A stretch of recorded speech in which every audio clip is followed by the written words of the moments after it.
Hi, in this video I am going to be answering some viewer questions, and today for the first time I am going to be teaching you something. Let's get started, shall we?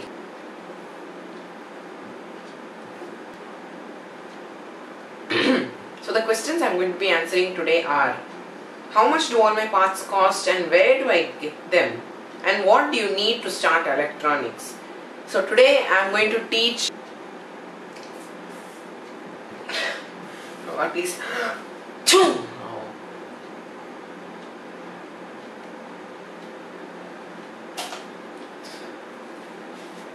Yeah, I think we should really get started. So things get a bit interesting now. So these are going to be your first component. These components are called resistors.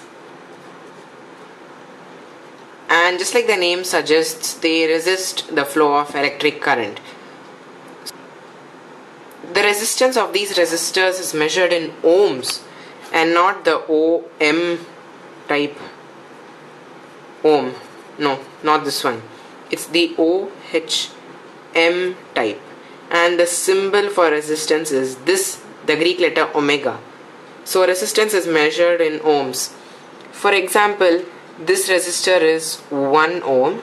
This resistor is... can't see anything.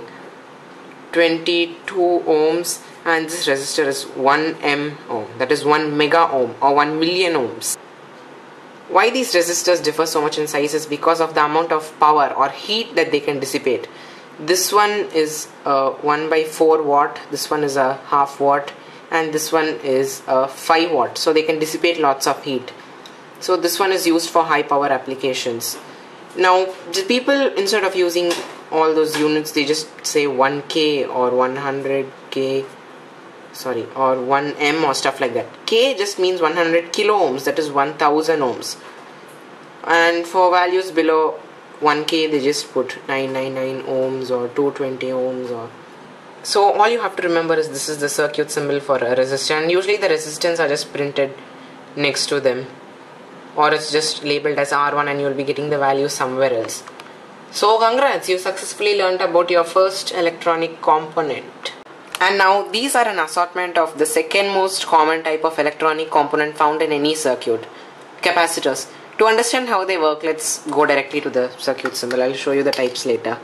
So the symbol for a capacitor is basically like this, which basically tells you about its operation.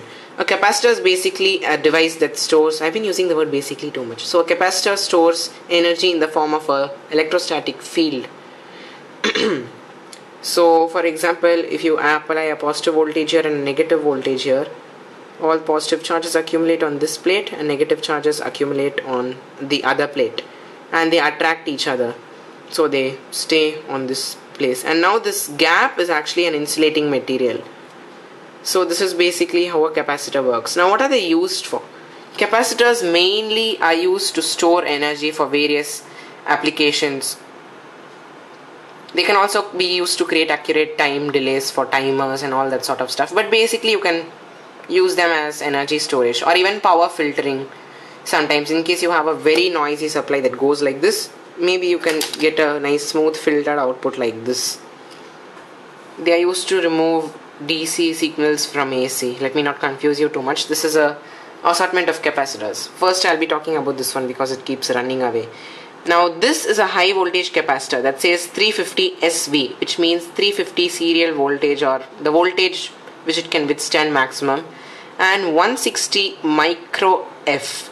Now what does F mean? Oh God, I hope you're not... Fine, it's not a bad word. UF means microfarads. Because farad is such a large unit, capacitors come only in microfarad, and even this one is reasonably big. It's the size of my finger. Microfarad is basically just an indication of capacitance. That means how much charge it can store and at what voltage it can hold the charge. This has a giant white marking on it which indicates the negative terminal. That's because this is an aluminium electrolytic capacitors. And all electrolytic capacitors, even this one rated for 25 volts at 220 microfarads, has a negative marking. You should never reverse charge these, or they just blow up in your face. That has happened to me once, and believe me, it's not good. So the two ratings you have to keep in mind are the capacitance and the maximum voltage to which you can charge them. And believe me, these are really useful devices. It's good to keep a bunch of them depending on what you need. Now this is a giant non-polarized capacitor. That means it has no positive and negative. A clear indicator of that is, it says 440 volts AC over there, and the capacitance is only 2.5 microfarads, which is pathetic. So, oh, shoo. And now these small capacitors are ceramic capacitors. They are made of ceramic material, and they are generally rated for very high voltage and very small capacitance. Like this minute thing, it's just 10 nanofarads. I don't know how many zeros that is, but it's 0.0000 something. So the symbol for non-polarized capacitors is generally just this, and the values indicated next to them. And the symbol for polarized capacitors is either this side indicates negative and this side indicates positive, or sometimes even something fancy like this, but never use this symbol, don't bother. So the third important component I'm going to be talking about are diodes, and this is your number one semiconductor part. Semiconductor basically means half conductor. That means it shows properties of both conductors and insulators. Hope you read well in school. Now the circuit symbol for a diode is as follows. And what can you deduce from this? Nothing, obviously. Now diodes allow current to flow only in one direction, which is indicated by the arrow. Note I'm using conventional current here. So current can only flow in the direction of the arrow, and current can't flow in the reverse direction. So these things are actually very useful. They can convert AC current into DC current. That's the most practical application. And they can protect your circuit from power reversal in case you've accidentally switched the terminals of the battery. As usual, diodes come in many shapes and sizes. The most basic diode that you see here is the 1N4007 that can handle 1000 volts 1 amp, and this package can dissipate around half a watt or something of heat. This is the most useful diode out there, so you should buy at least 10 of these if you want to get started. Now this is a rectifying diode, a rectifier. It has 4 terminals because it basically contains 4 diodes. It just contains 4 diodes inside it that convert AC to DC, full wave rectification. This is just a bigger version of the 1N4007, is the 15408, which can handle 200 amps, which is big. And these two are the most common diodes that you find everywhere. These things, as you know, are called light emitting diodes, and they emit light. Of course, even they have polarity too. The longer terminal is the positive and the shorter one is negative. You get LEDs in many sizes. This is a 5mm LED, which means 5mm, and this is 3mm or 2mm LEDs. You get them in almost all colors: red, green, blue, violet, pink. Now basically get a whole rainbow.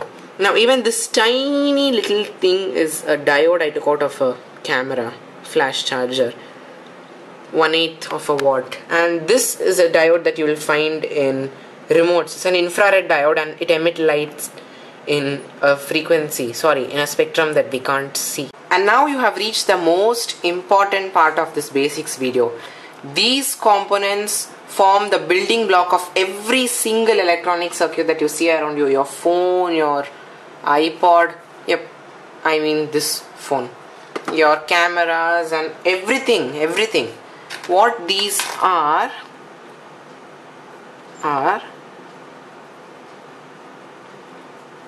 transistors. Not the transistor radios, these are the actual transistor components. A transistor is basically a switch that can turn on and off a bigger current using a very small current. So using a button cell battery, you can turn on your fan, your ceiling fan. So these can be that powerful.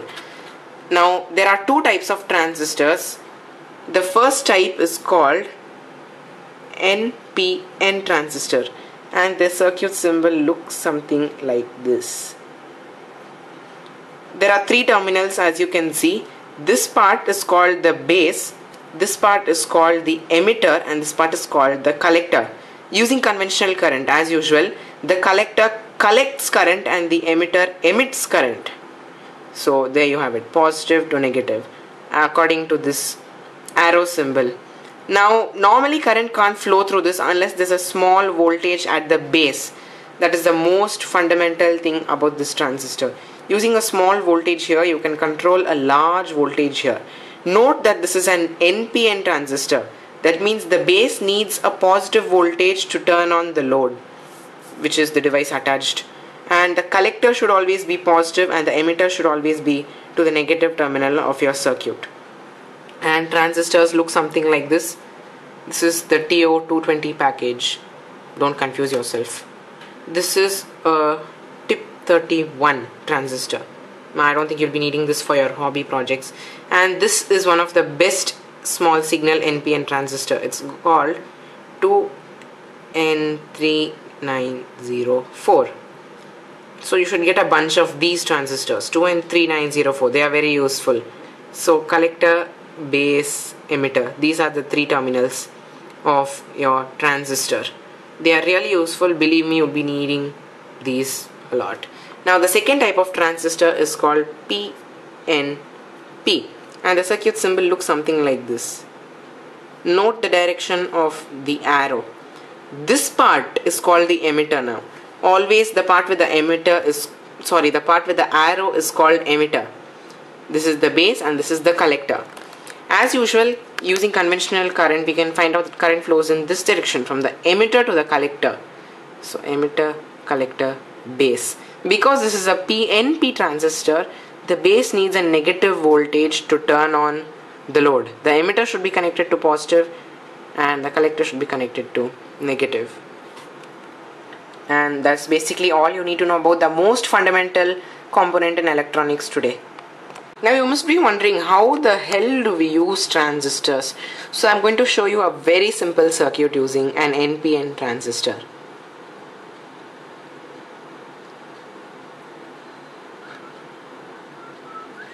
This is a battery, which can be your standard 9-volt battery. And you remember what these symbols are? Oh god, I really hope you remember them. This is a diode, but if you add 2 arrows here, it indicates that this is an LED or a light emitting diode, and a small resistor. 220 ohms should be more than enough. Now to control the load, that is this LED, we need a small voltage at the base. So you can connect the base to the positive part of your battery using a switch. Sorry for the poor diagram. So when you turn on the switch, current can flow through the base, and therefore the LED should turn on if you've wired everything in the right manner. Please pay attention to the polarity of your circuits or everything is going to blast. Believe me, you don't want that to happen. Now where is theory without the practicals? So I've built the circuit that I showed you for the transistor. I have a 9-volt battery, an LED, a resistor, and hidden under the mass of connector wires is an NPN transistor. So look, when I touch the positive term with the base with a positive voltage, the LED turns on. So electronics really works. I promised that I would talk about the cost of each and every component, but I'm sorry I can't be able to do that because I lost all the bills of my components. Now what about electronics as a hobby? I really feel that electronics is a very accessible subject and anybody can do it given enough time and dedication and investment to buy all this stuff. But you don't need to be that advanced. All you need is a small box, all the components I told you about, a breadboard and a battery, and you can really do anything. 3 things you need to know to get forward in this world, my opinion. Electronics, learning to program an Arduino, and calculus. With that you can do anything in this world. So that's basically it for this video. I hope you enjoyed it and thank you for watching. Don't forget to like, share and subscribe for God's sake.